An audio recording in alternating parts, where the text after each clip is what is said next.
Hello and welcome. This is Alchemist X, and today is going to be a day. Dios version 2 is now released, and he is pretty insane. He is just distilled power creep, to put it simply. He does a lot of things. He is very, very potent as a unit.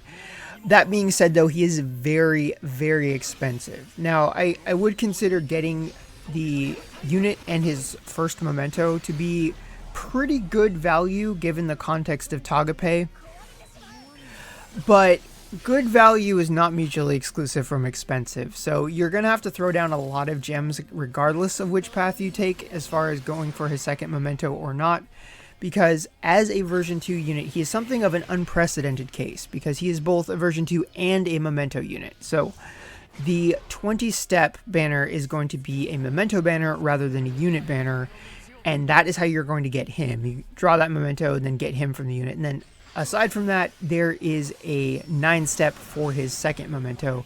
That is certainly the more potent of the two. So if you really want to get him like fully kitted out, he is going to need that second memento.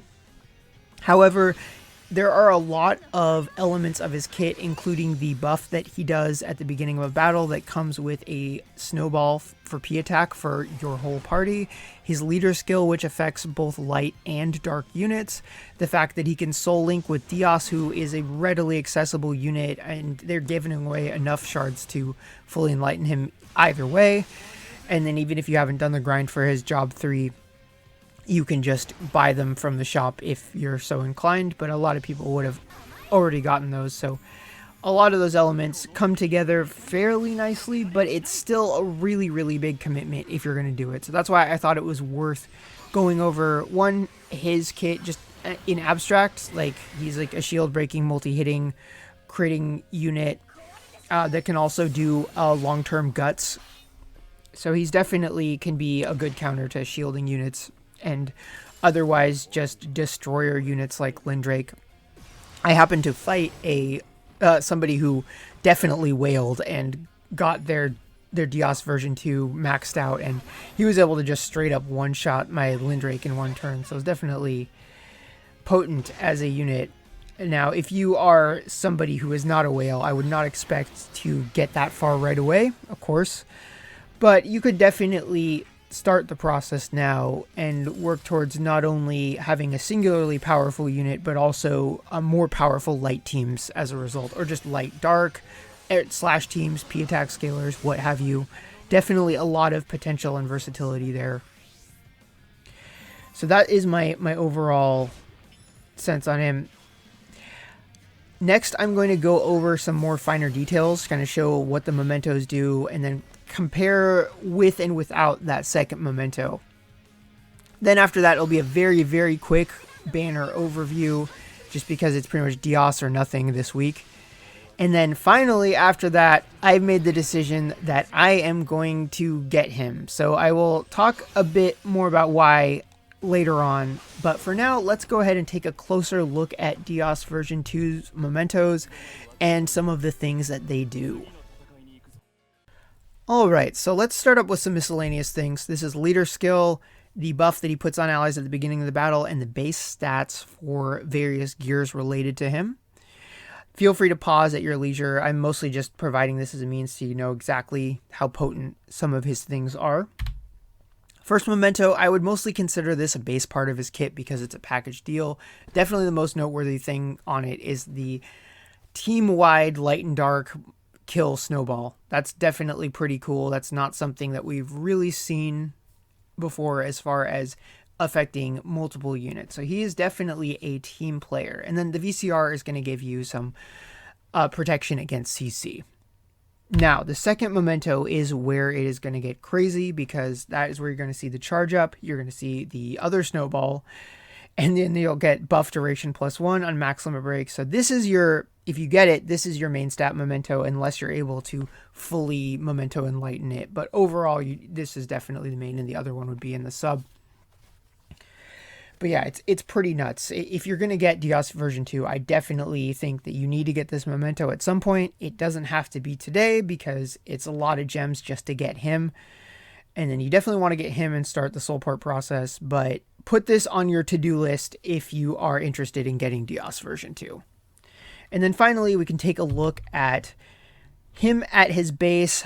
I just left Truth Seals and Phantom Memory blank because this is just an all other things being equal situation insofar as his stats with and without the second memento. So the main thing is going to be that when you have the second memento, he's going to be noticeably faster. He's going to have some more health. The buff duration +1 is huge.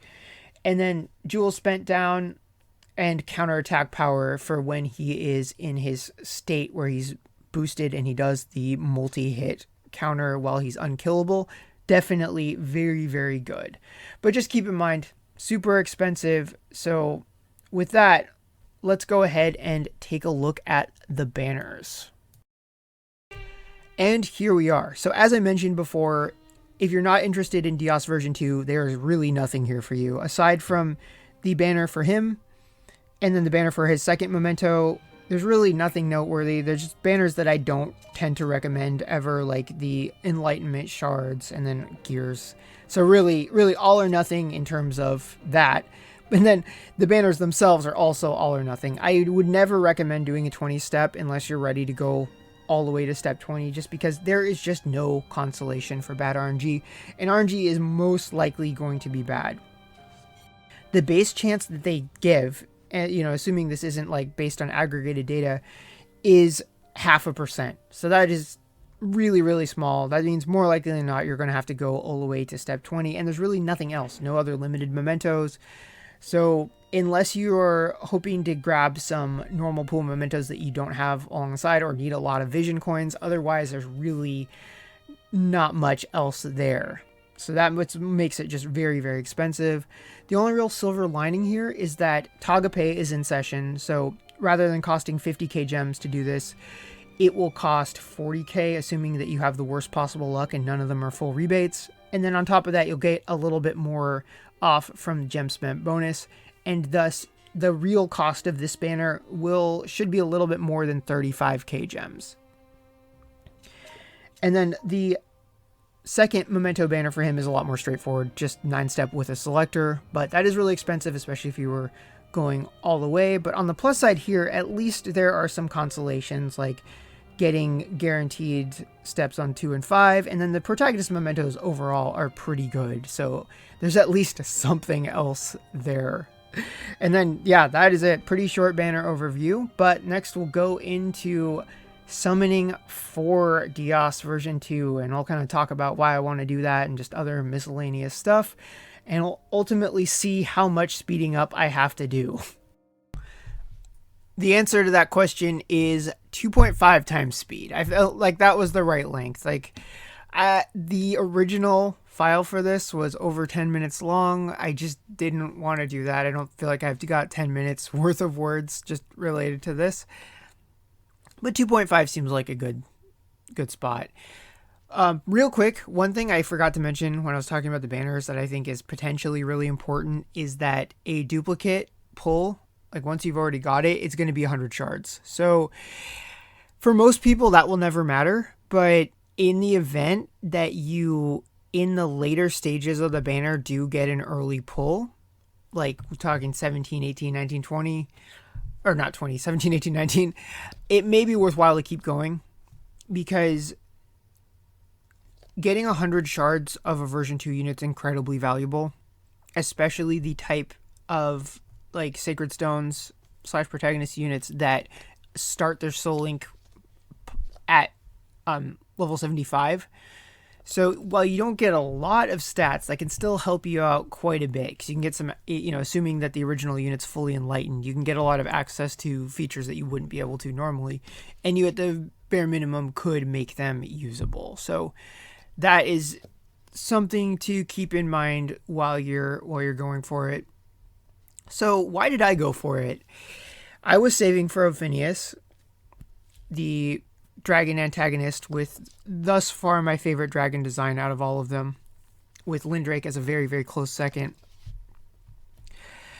Mostly it's just because Dios is one of my favorite characters in the game. he had a very rocky start in chapter 1, you know, to the point where an April Fool's event was dedicated to making fun of him in it, which is excellent. That was one of my favorite things they've ever done.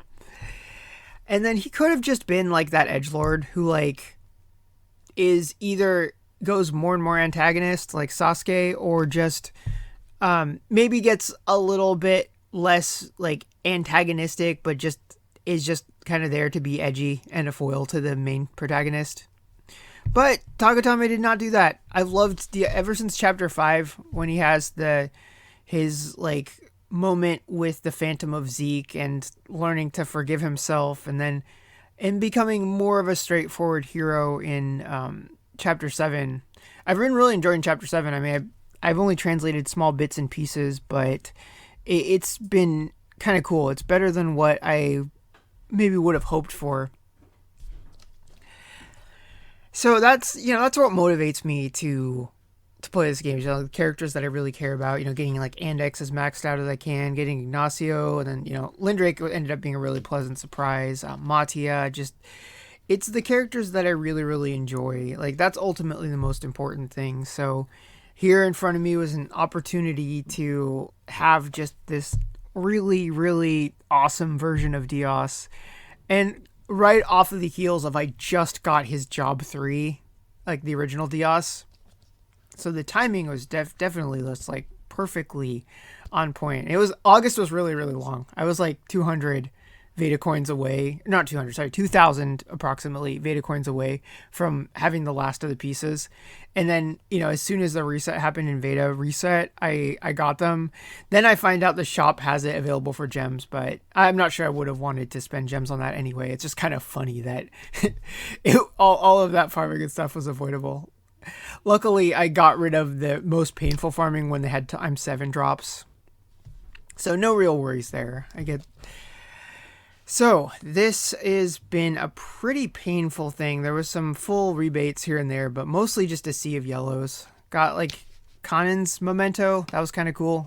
I've been wanting to get that for a while, but otherwise not much to write home about. So then I skipped, and there he is. I pulled a Emmel. Got it on the skip, but we are not quite done yet. Okay, let's slow things down a little bit.